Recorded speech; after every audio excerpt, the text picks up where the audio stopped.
एक प्यारी सी गज़ल आपके नाम। कब तक रहोगे आखिर यूं दूर दूर हमसे, मिलना पड़ेगा तुमको एक दिन ज़रूर हमसे। दामन बचाने वाले ये बेरुखी है कैसी, कह दो अगर हुआ है कोई कसूर हमसे। हम छीन लेंगे तुमसे ये शान बेनियाज़ी, तुम मांगते फिरोगे अपना गुरूर हमसे।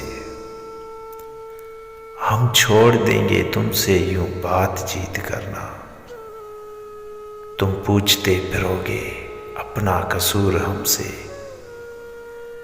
कब तक रहोगे आखिर यूं दूर दूर हमसे, मिलना पड़ेगा तुमको एक दिन ज़रूर हमसे।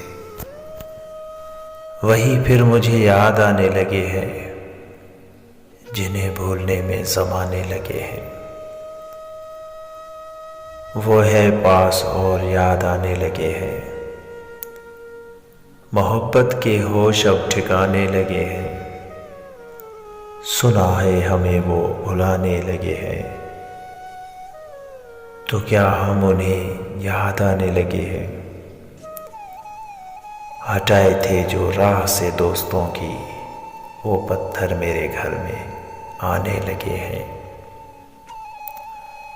ये कहना था उनसे मोहब्बत है मुझको, ये कहने में मुझको ज़माने लगे हैं। हवाएं चली और ना मौजें ही उठी, अब ऐसे भी तूफान आने लगे हैं। कयामत यकीनन करीब आ गई है, सागर अब तो मस्जिद में जाने लगे हैं।